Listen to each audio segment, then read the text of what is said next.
Ok, Jonás capítulo 2. Llegamos al final del capítulo 1 la semana pasada y hemos estado viendo esta aventura que está teniendo el profeta Jonás, ¿verdad? Un profeta que Dios llamó para que fuera a predicar arrepentimiento a la gran ciudad de Nínive, porque la maldad de la ciudad había llegado hasta Dios. Dios se estaba dando cuenta de lo que estaban haciendo, pero Dios, siendo el corazón de amor y misericordia que es, no quería tener que destruir a la ciudad. Más adelante vamos a ver por qué no quería destruir esta ciudad, pero no la quería destruir en principio porque Él no desea que el impío muera en su pecado. Él quiere que el impío se arrepienta. Él quiere que la persona pecadora llegue a reconocer su pecado, se arrepienta de él y pueda así obtener vida eterna de parte de Dios mediante la reconciliación con Él que Jesucristo vino a hacer con su muerte en la cruz. Pero vimos también que Jonás no estaba dispuesto a obedecer.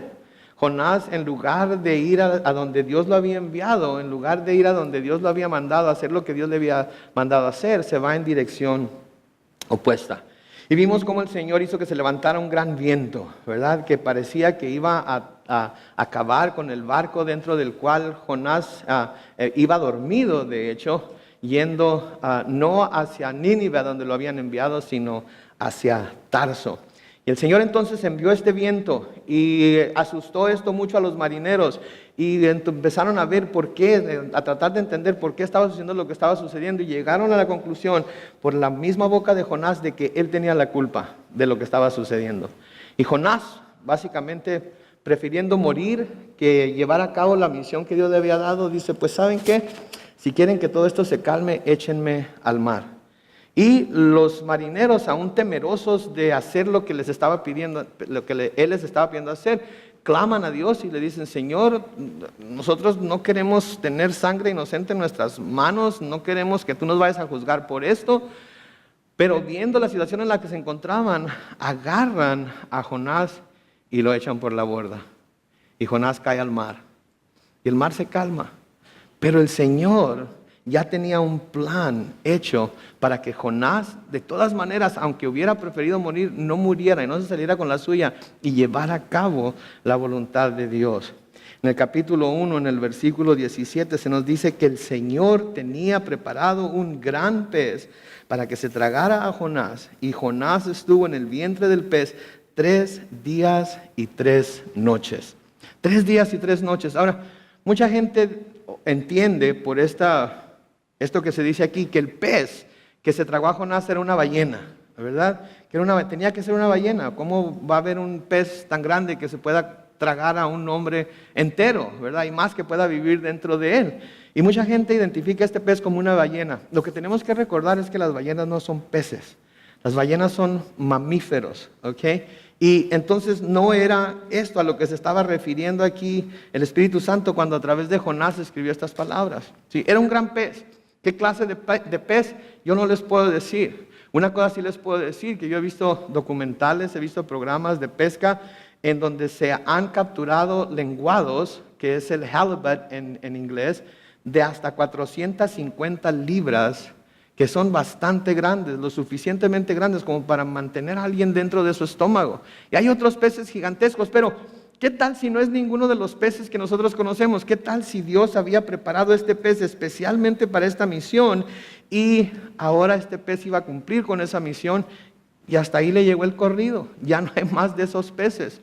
Dios es Dios, ¿no es cierto? Él es soberano, Él puede hacer lo que a Él bien le convenga, Él puede hacer lo que Él quiera hacer para llevar a cabo su voluntad. Pudo haber sido eso entonces. Hoy en el capítulo 2 vamos a ver una oración de Jonás al Señor. Sí, una oración que es muy importante para nosotros como creyentes, porque es una oración en la cual vamos a poder ver nosotros lo que debe ser nuestra actitud en la oración. Lo que debe ser nuestra actitud en la oración, sin importar en realidad cuál sea nuestra situación. Porque esta oración que Jonás va a hacer aquí es algo que nosotros como cristianos, es una manera, un modelo para nosotros como cristianos de la actitud que debemos tomar cuando estamos orando a Dios. Porque tomamos diferentes actitudes cuando estamos orando a Dios. A veces queremos lo que nosotros queremos y exigimos que Dios nos lo dé. A veces queremos que Dios actúe en el tiempo que nosotros pensamos que es el tiempo correcto, la cantidad de tiempo correcto, y esperamos que se cumpla en el tiempo que nosotros esperamos. A veces decidimos que si Dios no nos da lo que estamos pidiendo, es porque no nos ha oído. Diferentes actitudes que, si bien como seres humanos pudiéramos nosotros pensar que son correctas, como cristianos nunca, nunca, nunca debemos de pensar que ese sea el caso, porque Dios tiene sus propósitos y Dios va a usar la oración, el tiempo de oración, aun cuando estemos completamente desesperados, para acercarnos más a Él, para revelarnos su corazón en medio de la situación por la que estamos pasando. Entonces noten ahí, en Jonás capítulo 2, comenzando con el versículo 1, se nos dice: entonces, cuando Jonás estaba dentro del pez, Jonás oró al Señor su Dios desde el vientre del pez y dijo: Señor, en mi angustia te invoqué y tú me oíste. Desde el fondo del abismo clamé a ti y tú escuchaste mi voz. Vamos a detenernos ahí. ¿Desde dónde estaba orando Jonás? ¿Desde dónde estaba clamando? De dentro del pez. Estaba clamando desde dentro del pez, pero noten cómo al hablar aquí a Dios, está hablando como que lo que Dios iba a hacer, ya estaba en tiempo pasado. Noten de nuevo: Señor, en mi angustia te invoqué y tú me oíste. ¿Sí? Implica que Dios ya lo había oído. Estaba dentro del pez, pero él está confiado en que Dios ya lo había oído. La segunda parte del versículo 2 dice: desde el fondo del abismo clamé a ti y tú escuchaste mi voz. Está dentro del pez todavía. No quiero que pierdan de vista eso, que Jonás está dentro del pez todavía, ¿sí? Pero habla como si ya estuviera fuera. Señor, clamé a ti y me escuchaste. Señor, te invoqué y oíste mi voz. ¿Está seguro Jonás de que Dios lo había escuchado? ¿Estaba seguro Jonás de que Dios lo había oído? Tenía fe en que en el momento que él hizo la oración, en el momento que él clamó a Dios, Dios lo había escuchado. No había duda en su mente de que Dios lo estaba oyendo, de que el oído de Dios estaba atento a él. Y esto es muy importante para nosotros como cristianos. Sí, porque debemos saber que aunque Dios aún no nos haya contestado nuestras peticiones, Dios aún no nos haya contestado nuestras oraciones, eso no quiere decir que no nos ha escuchado. A veces nosotros cuando Dios se tarda en contestar nuestras oraciones, cuando Dios se tarda en hacer lo que le estamos pidiendo, pensamos que Dios no nos ha escuchado, que Dios no nos ha oído. ¿Sí? Señor, ¿pero qué no me oyes? Señor, ¿pero qué no ves por lo que estoy pasando? Señor, ¿pero qué no te das cuenta? Señor, pero clamo a ti de día y de noche y parece ser que no estás prestando atención. No, como cristianos nosotros debemos de saber, así como Jonás, estar seguros que cuando nosotros abrimos nuestra boca para clamar a Él, cuando nosotros clamamos a Él, cuando nosotros llamamos su nombre, en el nombre de Jesús, Él nos oyó. Ahora, la pregunta que nosotros nos hacemos es: si me oyó, ¿por qué no hace lo que le estoy pidiendo? ¿Saben por qué? Porque Él es Dios. Él es soberano. Él lo va a hacer en el tiempo que Él decida que lo va a hacer. Él lo va a hacer en el mejor tiempo para nosotros. Puede ser que no sea tiempo todavía para que nosotros recibamos lo que estamos pidiendo. Puede ser que no sea tiempo todavía para que nosotros podamos soportar que nos dé lo que le estamos pidiendo. Pero debemos estar completamente seguros que cuando nosotros elevamos nuestras oraciones al Señor, aunque aún no nos haya contestado, eso no quiere decir que no nos ha oído. Él nos oyó. Él nos oyó, Él nos oye. ¿Cuántos creemos que Dios oye nuestras oraciones? Que Dios escucha cuando clamamos a Él. Entonces, si sabemos y estamos seguros de que Él oye, de que Él escucha, de que Él inclina su oído, no tenemos por qué dudar de Él, aunque no nos conteste al momento. ¿Sí? ¿Saben cómo debemos de ser? Debemos de ser como nuestros hijos cuando nos piden algo a nosotros. Mamá, mamá, mamá, mamá, mamá. ¿Pero qué no me oyes? Sí, ya te oí, ahorita voy, estoy ocupada con esto, con lo otro, estoy haciendo esto o aquello. Ok, pasan 2 segundos. Mamá, mamá. ¿Verdad? Así debemos de ser nosotros con nuestro Padre Celestial. Señor, Señor, Señor, ¿me estás oyendo? Y en nuestro corazón sabemos que nos está oyendo, pero seguimos: Señor, Señor, Señor. ¿Por qué? Porque el que llama y sigue llamando se le abrirá. El que pide y sigue pidiendo, se le dará. ¿Sí? Pero tenemos que ser constantes en la oración. Sí, tenemos que ser constantes en nuestro ir a Él y podemos estar seguros de que nos está oyendo. Ahora, Dios no nos responde rápidamente porque esté ocupado con algo. Dios es todopoderoso, Él puede hacerlo todo a la misma vez y en todo lugar. Pero simplemente está usando este tiempo para que nosotros, que normalmente no vamos a Él, excepto cuando estamos llevando cargas muy pesadas o estamos teniendo necesidades muy grandes, Él anhela este tiempo con nosotros. Sí, así como nosotros a veces después de que nuestro niño, nuestro hijo nos clamó a nosotros muchas veces y luego lo agarramos en los brazos, ¿qué? A ver, dime, ¿qué quieres pues? Me raspé la rodilla, por favor, ponme un curita. Sí, eso es lo que Dios quiere también de nosotros como sus hijos. Que clamemos a Él y que le digamos hasta lo que pudiera parecernos a nosotros lo más insignificante. Esa es la belleza de la oración, el hecho de que Dios quiere tener comunión con nosotros, el hecho de que Dios quiere que nos acerquemos a Él, que clamemos a Él, que le pidamos a Él. Jonás estaba seguro que Dios lo había oído. Jonás estaba convencido de que Dios había escuchado su oración. En el Salmo 69, los versículos 1 al 3, escuchen lo que escribe el salmista: sálvame, oh Dios, porque las aguas me han llegado hasta el cuello. Me encuentro hundido en profundo pantano y no hallo dónde poner el pie.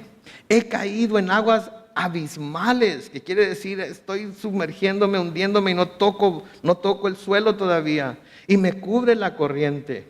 Versículo 3, noten: ya me canso de llamar. Ronca está mi garganta. Mis ojos desfallecen, noten, en espera de mi Dios. Fíjense, el salmista está diciendo, esto es lo que estoy sintiendo, pero aun cuando estoy sintiendo todo esto, aun cuando me siento desesperado, aun cuando parece ser que me voy a ahogar, de todas maneras yo voy a hacerlo, pero siempre esperando en Dios. No me voy a dar por vencido, voy a seguir esperando en Él, voy a seguir esperando que Él me conteste. No sé cuándo lo va a hacer, pero yo sé que me escuchó, yo sé que me está escuchando y voy a seguir clamando a Él. Siervo de Dios, David, ¿sí? Dedicó un cántico al Señor cuando el Señor lo libró de Saúl y de todos sus enemigos. Y en el Salmo 18, los versículos 4 al 6, dicen: los lazos de la muerte me rodearon. Me arrolló un torrente de perversidad. Noten, habla de torrente como aguas que lo cubren, que lo tumban. Versículo 5 dice: los lazos del sepulcro me rodearon. Me vi entre las trampas de la muerte. Pero en mi angustia, Señor, a ti clamé. A ti, mi Dios, pedí ayuda. Y desde tu templo me escuchaste. Mis gemidos llegaron a tus oídos. Noten la seguridad de David de nuevo. De que Dios lo había oído, de que Dios estaba atento, de que Dios estaba con su oído puesto hacia donde estaba David, ¿sí? Y que Dios lo estaba escuchando. Estos hombres, David, Jonás, todos estos hombres de gran fe sabían que podían contar con que Dios iba a cumplir en ellos lo que ellos estaban pidiendo que Dios cumpliera, porque estaban pidiendo de acuerdo a la voluntad de Dios. Y la palabra de Dios nos dice que cuando pedimos algo de acuerdo a su voluntad, podemos estar seguros de ¿qué? De que lo vamos a tener. ¿Sí? ¿Y saben qué? Todo esto no se trata de poder, no se trata de ser un super cristiano, no se trata de ser una persona super santa, no se trata de caminar sin tocar la tierra con los pies. ¿Saben de qué se trata? Se trata de fe, de la fe que nosotros tenemos y la fe que hemos puesto en nadie ni nada más que nuestro Dios y Salvador. En eso es de lo que se trata, porque la fe precisamente con eso lidia con cosas que aún no hemos podido ver, cosas que aún no tenemos en nuestras manos, pero que sabemos que lo vamos a recibir, que sabemos que vamos a tenerlo tarde o temprano porque lo estamos pidiendo a Dios. En Hebreos capítulo 11, en el versículo 1 nos habla acerca de lo que la fe es. Y se nos dice: ahora bien, tener fe es estar seguro de lo que se espera. Vamos a decirlo todos juntos: tener fe. ¿Listos? Tener fe es estar seguros de lo que se espera. Otra vez, tener fe es estar seguros de lo que se espera. La segunda parte dice, estar convencido ¿de qué? De lo que no se ve. Le pregunto yo esta mañana entonces, ¿qué está esperando de Dios? ¿Qué está esperando de Dios? Si usted tiene fe en Dios y usted está esperando algo de Dios, entonces usted debe estar seguro que lo va a recibir. Si es de acuerdo a su voluntad, usted lo va a recibir. Entonces puede vivir con toda seguridad de que lo va a recibir. Pastor, pero dígame cuándo. No sé. ¿Sabe por qué no sé? Porque yo no soy Dios. Yo solamente sé que lo va a recibir. Y si tiene fe, entonces va a estar convencido de lo que aún no ve. Va a estar convencido de que tarde o temprano lo va a ver. Ya sea aquí en la tierra o en la presencia de Dios, pero lo que está pidiendo y lo que está esperando lo va a recibir de parte de Dios. Y Él sabe cuándo es el mejor momento para contestar a su oración. Jonás también sabe que aun cuando no lo sacara Dios del vientre del gran pez, podía estar seguro de que un día iba a estar en la presencia de Dios. Estaba completamente seguro de que aunque Dios decidiera que no lo iba a sacar del vientre del pez, él un día iba a estar en la presencia de Dios. ¿Y cómo sabes eso, Carlos? Bueno, pues porque seguí leyendo aquí, miren ahí en el versículo 3. Me echaste a las profundidades del mar y las corrientes me rodearon. Todas tus ondas y tus olas pasaron sobre mí. Noten cómo una vez más aquí Jonás reconoce la soberanía de Dios sobre su vida y que es por él, por Dios, que ahora Jonás se encuentra en el vientre del pez y en las profundidades. ¿Sí ven lo que está diciendo aquí Jonás? Jonás está reconociendo, fuiste tú, Señor, tú me echaste a las profundidades del mar. Las corrientes me rodearon, todas tus ondas y tus olas pasaron sobre mí. Tú eres el responsable que yo esté aquí en donde estoy. A veces Dios es el responsable de que nos encontremos en las luchas y en las pruebas en las que nos encontramos. Él nos puso ahí. Él está probándonos. No está probándonos para ver si pasamos o reprobamos. Nos está probando para que nosotros mismos veamos hasta qué nivel va a llegar nuestra confianza en Él. Para que nos demos cuenta de dónde nos encontramos como cristianos. Si nuestra fe es todo lo que nosotros decimos que es, o si quizás estamos de alguna manera titubeando. Si estamos creyendo o no, si estamos teniendo confianza o no. En el versículo 4, noten lo que sigue diciendo Jonás. Entonces dije, me has desechado de delante de tus ojos. Noten la segunda parte del versículo. Pero todavía he de ver tu santo templo. Noten aquí, por favor, el corazón de Jonás. Él sabe que está sufriendo las consecuencias de su desobediencia. Él sabe que está sufriendo las consecuencias de ir en dirección opuesta a la que Dios le estaba diciendo que fuera. Él sabe que está sufriendo las consecuencias de la prueba a través de la cual Dios le está permitiendo que pase. Pero su fe en la misericordia y la bondad de Dios es tan grande que aún estando en medio del mismo pez, él dice, pero todavía he de ver tu santo templo. De nuevo, él sabía, confiaba en la misericordia de Dios. ¿Saben qué?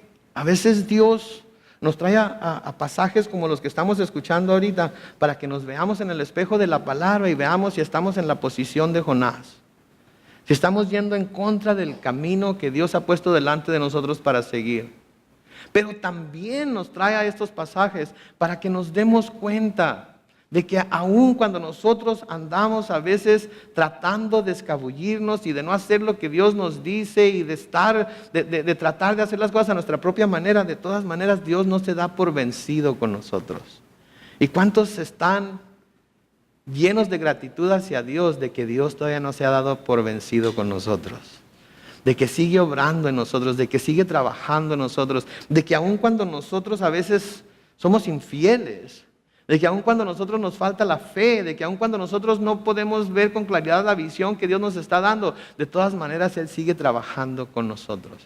¿Saben que a veces Aun cuando andamos en completa rebelión contra Dios, su amor y su misericordia es tan grande que de todas maneras hace por dónde acercarnos a sí mismo, hace por dónde guiarnos, poniéndonos obstáculos como los vientos que vimos la semana pasada, como el pez del que estamos hablando ahorita, para volvernos a llevar, a encarrilar hacia la voluntad de Dios. ¿Se acuerdan lo que David escribió en el Salmo 23? Salmo 23, los versículos 4 al 6 dice: aunque ande en valle de sombra de muerte, no temeré mal alguno, porque tú estarás conmigo. Tu vara y tu cayado me infundirán aliento. La vara es aquello que tiene como un círculo al final, con el que el pastor agarraba a la oveja cuando se quería ir y la jalaba de nuevo al camino en el que él quería que fuera. ¿Sí? Tu vara y tu cayado, el saber que estás ahí aun cuando me desbalago para traerme de nuevo a tu camino, eso me da aliento. El cayado era un garrotito así como de 12 pulgadas de largo, bastante pesado, ¿conocen el palofierro? ¿Sí? Así como palofierro que el pastor agarraba para matar osos o leones o lobos o lo que quiera agarrar a las ovejas, pero también lo usaba para aventarlo con gran certeza a la oveja cuando la oveja estaba queriendo descarriarse. Y a veces lo usaba hasta para romperle una pierna a la oveja cuando la oveja no quería obedecer y se quería descarriar. Cuando tenía esa mentalidad la oveja de irse del redil de su pastor, el pastor agarraba el cayado y le rompía una pierna. Y luego la remendaba. Y luego tomaba la oveja y mientras la oveja sanaba, la traía sobre los hombros. Para que la oveja se acostumbrara a él. Para que la oveja conociera su olor. Para que la oveja se diera cuenta, conociera la voz del pastor. Y es lo que está diciendo aquí David: tu vara y tu cayado me infundirán aliento. Aquel viento que trajo a Jonás hasta el final de sí mismo y dijo: échenme al mar. ¿Sí? El pez que se lo tragó. Todo ello estaba siendo usado por Dios para traerlo de nuevo a sus caminos. Y Jonás se da cuenta aquí y dice: me has desechado delante de tus ojos, pero todavía he de ver tu santo templo. Todavía he de ver tu santo templo. Noten lo que sigue diciendo ahí el Salmo 23 en el versículo 5. Ahora aderezas mesa delante de mí en presencia de mis angustiadores. Unges mi cabeza con aceite, mi copa está rebosando. Ciertamente el bien y la misericordia me seguirán todos los días de mi vida. Noten: y en la casa de Jehová moraré por largos días. Sí, Jonás estaba completamente convencido de que un día iba a estar en la presencia de Dios, de una manera o de otra. ¿Pero por qué? ¿Por qué? Porque él había puesto su fe en Dios y aun cuando andaba en rebelión, Dios no lo está dejando en paz. El escritor a los Hebreos nos dice que Dios al que ama, ¿qué le hace? Lo disciplina. Lo disciplina. Y ¿saben qué? A veces Dios nos permite que nos mantengamos, que quedemos en el lugar donde estamos, que pasemos por la aflicción que estamos pasando, porque ¿saben qué? Nos está arrimando tierrita para que agarremos la onda. ¿Y saben qué? No es un mal lugar en donde encontrarse. Porque si Dios nos dejara si Dios nos dejara que hiciéramos lo que quieran, ¿qué significaría eso? Significaría lo mismo que significa cuando un padre no corrige a sus hijos, ¿no es cierto? ¿Qué significa cuando un padre no corrige a sus hijos y los deja hacer lo que les dé su regalada gana? No le importan. No le importa, no está cumpliendo con su deber como padre al enseñarles, al ayudarles a crecer, a ser personas productivas. Pablo le escribe a Timoteo en 2 de Timoteo capítulo 2, los versículos 11 al 13. Esta palabra es fiel. Si morimos con Él, también viviremos con Él. Si sufrimos, también reinaremos con Él. Si lo negamos, también Él nos negará. Versículo 13 dice: si somos infieles, Él permanece fiel. Él no puede negarse a sí mismo. Fíjense, está fuera del carácter de Dios el ser infiel. Dios no puede ser infiel. Si Él nos ha prometido su fidelidad, Él va a cumplirla. Él va a estar fiel ahí con nosotros, aunque a veces nosotros pensemos que nos ha dejado, aunque a veces nosotros pensemos que no nos oye, aunque a veces nosotros pensemos que no nos escucha. Él no puede ser infiel. Grábense eso, por favor, escríbanlo en su Biblia. Dios no puede ser infiel, aun cuando yo lo sea. Va contra su naturaleza. Nunca debemos de dudar de la fidelidad de Dios hacia nosotros. Ahora parecía ser que Jonás estaba reconociendo aquí que lo que Dios estaba haciendo era con el propósito de que se volviera a Él una vez más y que se entregara completamente a hacer la voluntad de Dios. Quizás por eso Dios los ha traído a ustedes aquí a escuchar este mensaje. Quizás por eso han estado con nosotros a través de esta serie de Jonás. Andan yendo en contra de la voluntad de Dios. ¿Qué están esperando? ¿Un viento? ¿Un pez? Dios lo puede hacer. Yo no quiero que lo haga, pero nosotros debemos decidir. Versículo 5, noten lo que dice ahí: las aguas me rodearon hasta el cuello y el abismo me envolvió, las algas se enredaron en mi cabeza. Bajé hasta los cimientos de los montes, la tierra echó para siempre sus cerrojos sobre mí, pero tú, mi Señor y Dios, rescataste tiempo pasado mi vida del sepulcro. ¿Dónde está Jonás de nuevo cuando está haciendo esta oración? Dentro del pez. Y está diciendo: Señor, tú rescataste mi vida del sepulcro. ¿Cómo se ve Jonás? Se ve vivo, se ve a salvo, se ve de nuevo en la presencia de Dios. Fuera que Dios lo sacara del pez o no, fuera que Dios lo volviera a poner en la tierra o no, él sabía que iba a ser rescatado del sepulcro. Pero ¿cómo es eso, Pastor Carlos? ¿Qué tal si se muere en el pez? Bueno, pues ¿se acuerdan lo que dice Jesús en el capítulo 11 de Juan? El que vive y cree en mí, no morirá.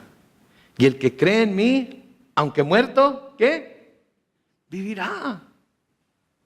Nadie que sea creyente en Jesucristo tiene ni la menor razón para temer a la muerte. Nuestra vida está garantizada por toda la eternidad. Por toda la eternidad. Mientras estemos en esta tierra, mientras estemos en este cuerpo, si el Señor no viene antes de que llegue nuestro día de entregar el Espíritu, vamos a morir físicamente, pero espiritualmente todos y cada uno de nosotros somos eternos en Cristo Jesús. Y nuestra vida eterna no consiste en simplemente existir en un lugar u otro, consiste en tener vida plena en Cristo, en el paraíso para toda la eternidad. Y lo que vamos a recibir allá, lo que vamos a tener allá es mucho más valioso y mucho más glorioso que lo que pudiéramos alcanzar aquí en la tierra. Amén. Versículo 7 sigue diciendo: cuando dentro de mí desfallecía mi alma, me acordé de ti, Señor, y mi oración llegó hasta ti, hasta tu santo templo. Los que siguen vanidades ilusorias abandonan tu misericordia, pero yo, con voz de alabanza, te ofreceré sacrificios y cumpliré mis promesas. La salvación es tuya, Señor. Noten por favor las palabras de Jonás aquí. ¿En dónde está de nuevo Jonás cuando dice esto? Dentro del pez. No se les olvide eso, está dentro del pez. Está dentro de los gases estomacales del pez, está cubierto de algas, está todo cochino, camarones masticados por todos lados, está todo sucio, está en un lugar increíblemente difícil. Pero ¿qué es lo que está diciendo aquí? Pero yo, con voz de alabanza, te ofreceré sacrificios y cumpliré mis promesas. La salvación es tuya, Señor. ¿Saben qué? La salvación es de Él. No confiamos en nadie ni nada más para salvarnos, ni mucho menos en nosotros mismos. Y si la salvación es de Él, y Él es Dios, y Él es el único que tiene la habilidad para otorgársela al ser humano por medio de Jesucristo, no tengo por qué preocuparme. Puedo estar seguro en Él, convencido de que Él me tiene en su mano y de su mano nadie me va a arrebatar. Sí, puedo vivir confiado y puedo morir confiado también si tengo que morir. Porque ni la muerte me podrá separar del amor de Dios que es en Cristo Jesús. Sí. Entonces no importa en qué situación me encuentre. De nuevo vemos aquí que Jonás esperaba ser liberado. Aunque se encontraba en una situación en la que pudo perder toda esperanza de vivir, sabía que el que lo podía salvar aún podía hacerlo. ¿Saben que Dios todavía puede salvar? De hecho, la palabra de Dios nos dice en un tiempo presente indefinido, hoy es el tiempo aceptable, hoy es el día de salvación para cualquiera que quiera ser salvo. Luego noten el versículo 10, interesante versículo. Y el Señor ordenó al pez que vomitara a Jonás en la tierra. Curioso, ¿no? Jonás está orando, Jonás está diciendo todas estas palabras, Jonás está clamando a Dios, está confesándole su confianza en Él, su fe en Él, está viendo las cosas que todavía no puede ver físicamente como si ya fueran, de acuerdo a lo que la fe nos dice que debemos de verlas, está convencido de que Dios de alguna manera lo va a salvar. Y cuando termina la oración, Dios le dice al pez, lindo pescadito, no quiere salir a jugar con mi ar... No es cierto, no es cierto. El Señor le dice al pez, vomítalo. Y el pez lo vomita y lo pone en tierra firme. ¿Saben? A lo mejor eso es lo que nos falta a algunos de nosotros para volver a pisar tierra firme. Clamar a Dios. Permanecer en ese espíritu de clamor, de oración, de invocar su nombre. Y cuando menos pensemos, ¿saben qué? ¡Pum! Nos damos cuenta, no tenía por qué temer. Mis pies están sobre la roca que es Jesucristo. Y mientras mis pies estén sobre la roca que es Jesucristo, no importa qué pase a mi alrededor, no importan las tormentas, no importan los vientos, no importan los peces, no importan las ballenas, no importa qué suceda, yo estoy firme porque mis pies están sobre la roca que es Jesucristo. Y el pez vomitó a Jonás en tierra. ¿Sí? Lo puso en tierra. En el capítulo 3, versículo 1 nos sigue diciendo, la palabra del Señor vino a Jonás, noten, por segunda vez. Y le dijo, levántate y ve a la gran ciudad de Nínive y proclama ahí el mensaje que yo te daré. Sí, Dios le estaba dando el mismo mandamiento que le había dado la primera vez. El mandamiento no cambió. Esto es un mensaje muy claro para nosotros, porque a veces nosotros andamos yendo por otros lados para ver si Dios cambia de parecer, ¿verdad? Okay, si me voy en dirección opuesta, a lo mejor Dios cambia de parecer y me da otra misión. ¿Sí? Les digo a mis hijos, ¿verdad? Cuando les digo, hagan esto, hagan aquello, a veces se pasan todo el tiempo haciendo otras cosas. Y cuando llega la noche, les digo, ¿hicieron lo que les dije? Se me olvidó. Mañana lo hago, ¿verdad? A veces así somos con Dios, así como Jonás. Quizás se fue en dirección opuesta para que a Dios se le olvidara que lo había mandado a Nínive a predicarles. Y cuando lo volvió a vomitar, quizás estaba esperando que le dijera algo diferente, ¿verdad? A lo mejor estaba pensando, bueno, pues si quieres ir a Tarso con tanta pasión, si en realidad quieres ir, pues últimamente vete para allá, allá también hay incrédulos. Así es que arráncate para Tarso, ándale. Esto lo hice nada más para que te dieras cuenta que yo soy el que manda y te voy a hacer... No, el mandamiento no cambió. El mandamiento fue el mismo. Levántate, ve a la gran ciudad de Nínive y proclama o predica ahí. Pero ahora le dice algo diferente, le dice el mensaje que yo te daré. En el capítulo 1, el versículo 2 le dijo, levántate y ve a la gran ciudad de Nínive y predica contra ella, porque hasta mí ha llegado la maldad de sus habitantes. Esta vez le dice, ve y proclama el mensaje que yo te daré. ¿Sí? ¿Saben que Dios a menudo nos dice las cosas un paso a la vez? Un paso a la vez. Los dos mandamientos eran el mismo, levántate, ve a Nínive, predica. Y cuando llegues a Nínive, yo te voy a dar el mensaje que tienes que dar. Dios a menudo de nuevo nos dice las cosas un paso a la vez.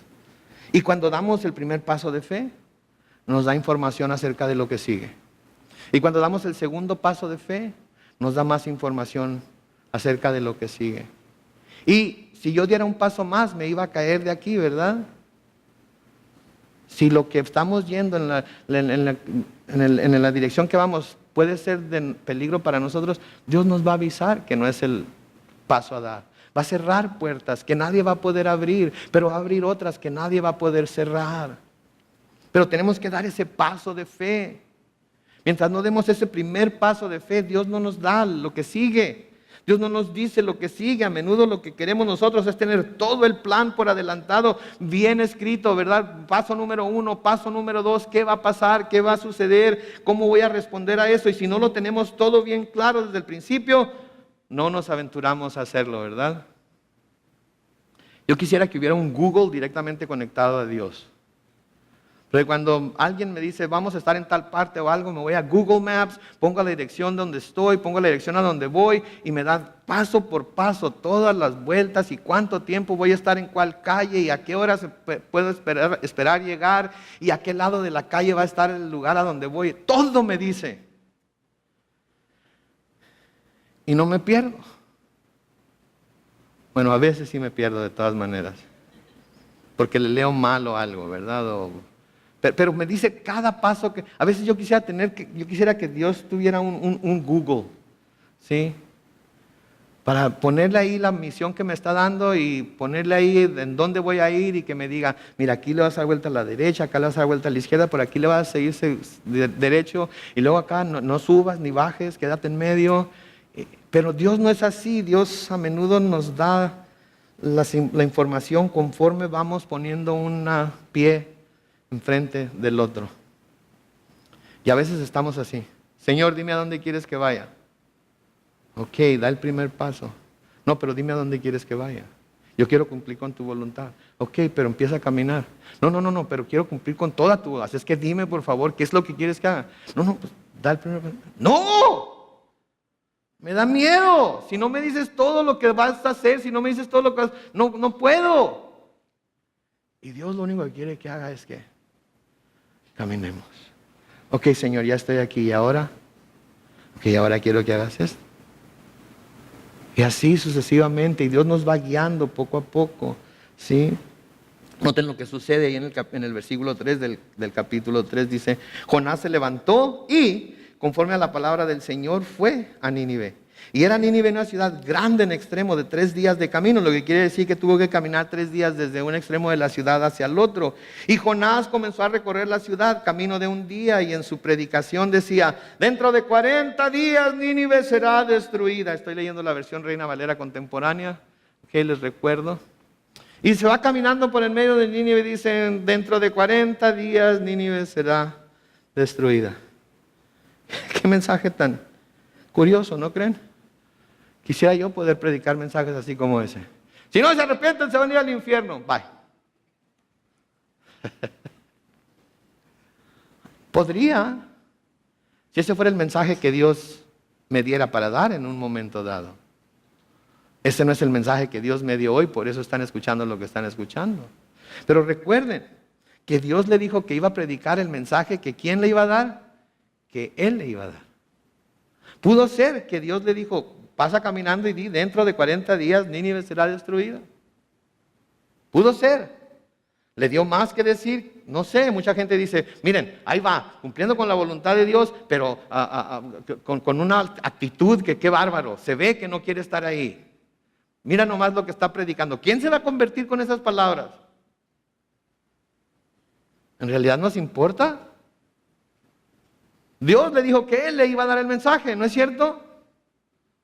Ahora puede ser que hubiera ido enojado por ahí predicando, pero iba diciendo las palabras que Dios le había dado que dijera.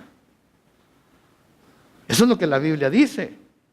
No se lo estoy diciendo yo y no me voy a poner a especular si yo hubiera dado un mejor mensaje o no. Yo les estoy diciendo lo que la palabra de Dios dice, pero escuchen esta advertencia que el Señor Jesucristo les da a sus discípulos en Marcos capítulo 13, comenzando con el versículo 9. Les dice, pero ustedes tengan cuidado, porque los entregarán a los tribunales y los azotarán en las sinagogas por causa de mí, los harán comparecer ante gobernadores y reyes para dar testimonio ante ellos. Pero antes tendrá que proclamarse el evangelio a todas las naciones. Versículo 11 dice, cuando los arresten y los hagan comparecer, no se preocupen por lo que deben decir, sino solo digan lo que en ese momento les sea dado decir. porque no serán ustedes los que hablen, sino ¿quién? El Espíritu Santo. De nuevo, un gran mensaje para nosotros, porque nosotros queremos ir a predicar el Evangelio, pero queremos saber exactamente lo que vamos a decir.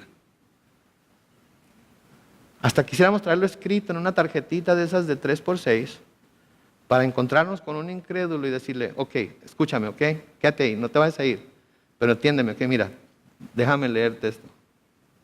¿Saben qué? Es bueno estar preparados. No les digo que no es bueno estar preparados. Hay que estudiar la palabra, hay que conocer la palabra, por si acaso alguien nos pide razón de la fe que tenemos y por qué creemos. Pero ¿saben qué? Tenemos también que reposar en la idea de que el Espíritu Santo nos va a guiar y nos va a dirigir y nos va a dar las palabras que tenemos que decir para cada persona, porque cada persona es diferente. ¿Sí? Y el Espíritu Santo es el que va a hablar por nosotros. Y esta es la clave, el Espíritu Santo. Tenemos que confiar en el Espíritu Santo. Porque si confiamos en el Espíritu Santo, entonces nosotros vamos a acercarnos, vamos a hablar lo que Dios ponga en nuestro corazón en ese momento, lo vamos a decir, nos vamos a ir. Y a lo mejor, lo único que Dios pone en nuestro corazón es, dile a esa persona que tienes enfrente de ti que Cristo lo ama y quiere salvarlo de su pecado. Wow. ¿No le tengo que dar una clase de teología? No, dile que Cristo lo ama. ¿No tengo que alegar acerca de la existencia de Dios? No, dile que Cristo lo ama. No tengo que indagar si cree en la evolución o cree en creación o en qué. No, dile que Cristo le ama. Y usted va y le dice, Cristo te ama, quiere salvarte. Gracias, bye. Deje que el Espíritu Santo haga el resto. No le va a vender una aspiradora. No le va a vender ya no venden enciclopedias, ¿verdad? Ok, ya estoy diciéndoles qué tan viejo estoy. Ya le está presentando el mensaje del Evangelio. Cristo te ama y quiere salvarte. Dios te bendiga. A lo mejor el fulano, ¡Ey! ¿Por qué me dices eso? Pues porque sentí en mi corazón que el Espíritu Santo de Dios me dijo que te lo dijera. ¿Y cómo es eso? Pues mira, yo oro todos los días al Señor y le pido que me dé oportunidades de predicar el Evangelio y hoy te escogió a ti para que me escuches a mí. A ver, dime más. Y ahí está la obra sobrenatural del Espíritu Santo de Dios, obrando dentro de nosotros, obrando a través de nosotros en lo natural. Pero la persona tuvo que haber dado ese primer paso de decir, Cristo te ama y quiere salvarte. Y luego Dios usó hasta el mismo incrédulo para decirle que seguía. Pero nosotros queremos obrar en lo sobrenatural sin aventarnos a andar en ello por fe en Dios. Tenemos que acordarnos. Cuando el Señor Jesucristo se iba a ir de esta tierra, habló con sus discípulos y les dijo en Juan capítulo 16, los versículos 7 al 11, les dijo, pero les digo la verdad, les conviene que yo me vaya, porque si no me voy, el Consolador, hablando del Espíritu, no vendrá a ustedes, pero si me voy, yo se los enviaré, y cuando Él venga convencerá al mundo de pecado, de justicia y de juicio, de pecado por cuanto no creen en mí, de justicia por cuanto voy al Padre y no me verán más, y de juicio por cuanto el príncipe de este mundo ya ha sido juzgado. El Espíritu Santo está obrando. Ahora nosotros no sabemos sobre quiénes está obrando, pero cuando el Señor nos dice por medio de su Espíritu, háblale a Él, háblale a ella, diles a ellos, tomamos ese paso de fe y ¿saben qué? Nos va a usar. Nos va a usar. Ahora noten la respuesta en el versículo 5 del capítulo 3. Todos, notan ahí la palabra todos, todos los habitantes de Nínive creyeron. ¿A quién creyeron? A Dios. Y decretaron ayuno y desde el mayor hasta el menor se vistieron de cilicio. Noten, todos los habitantes de Nínive. 40 días Nínive será destruido, en 40 días Nínive será destruido, en 40 días Nínive será destruido. Y el Espíritu de Dios ya había estado trabajando en ellos, el Espíritu de Dios ya había los estado convenciendo de pecado, de justicia, de juicio. Y cuando escucharon esas palabras, inmediatamente hubo algo que se movió en sus corazones e inmediatamente creyeron a Dios. Noten que Jonás ni siquiera se menciona aquí. Creyeron a Dios y decretaron ayuno. Ahora es digno de notar que el arrepentimiento comenzó ¿con quiénes? Con los habitantes de la ciudad, con los habitantes de Nínive. Fue el pueblo el primero en arrepentirse. Y esto es algo a lo que nosotros debemos prestar atención, porque a menudo sentimos que deben ser los líderes los que pongan el ejemplo. Pensamos que debe ser el gobierno, empieza con el gobierno, empieza con el gobernador, empieza con el alcalde, empieza con los pastores, empieza con los obispos, empieza con los líderes de la iglesia. A veces creemos que todo empieza con y si no tenemos buen liderazgo, ¿cómo vamos a hacer esto? Y si esto y aquello, y si nuestros presidentes, y si esto, ¿cómo lo vamos a hacer? Debemos de buscar buenos líderes. Pero cuando no los hay, ¿nos vamos a esperar a que los haya? La iglesia misma, ¿vamos a esperar a que los pastores reaccionen? ¿Que se pongan a orar? ¿A que se pongan a ayunar? Noten, aquí vemos que no hay razón por la que no pueda comenzar con nosotros, con el pueblo, ¿sí? Independientemente de lo que el liderazgo esté haciendo. A lo mejor todo el liderazgo de la iglesia es impío. No hay uno bueno en todo el bonche. Pero ¿saben qué? Nosotros somos el pueblo de Dios. Y nosotros podemos mover el corazón de Dios. Nosotros podemos clamar a Él. Aunque nuestros pastores no estén clamando, aunque nuestros líderes no estén clamando. Hijos, ustedes pueden clamar a Dios aunque sus padres no lo estén haciendo. Esposas, ustedes pueden clamar a Dios aunque su esposo no lo esté haciendo. Esposos, ustedes pueden clamar a Dios aunque sus esposas no lo estén haciendo.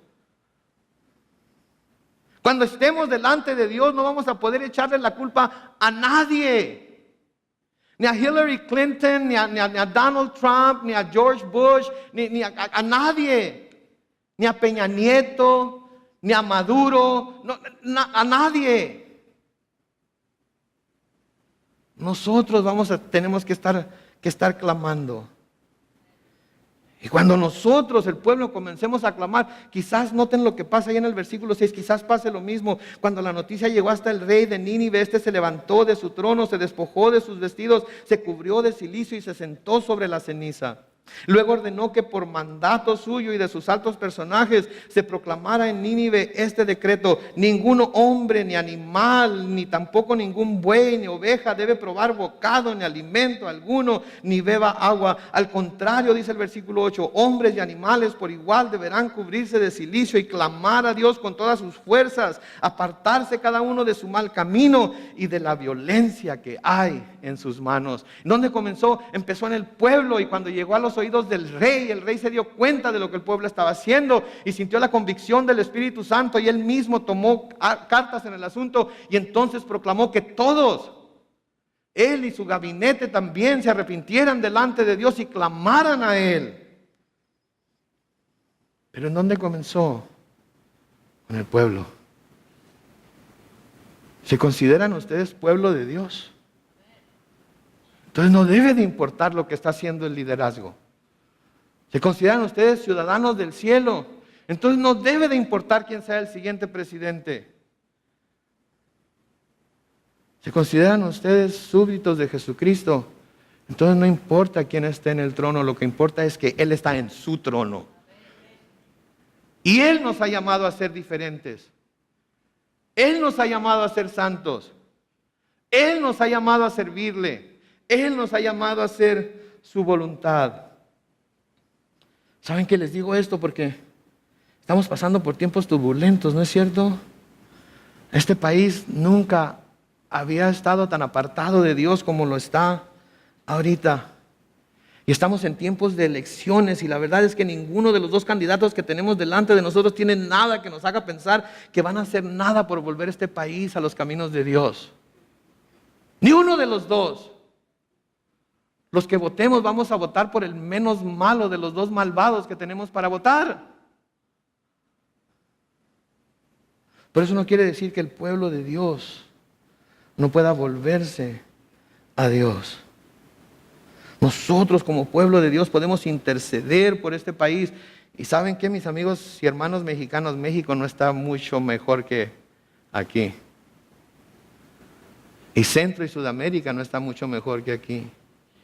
Y Europa, las iglesias se están vendiendo para abrirse como bares y otras cosas porque Dios está fuera completamente. Nosotros como pueblo de Dios debemos interceder por este país, por nuestro país, cualquiera que esté consideremos nuestro país para que se vuelva de sus malos caminos. Y como dice el mismo rey de Nínive ahí en el versículo 9, noten, ¿quién sabe?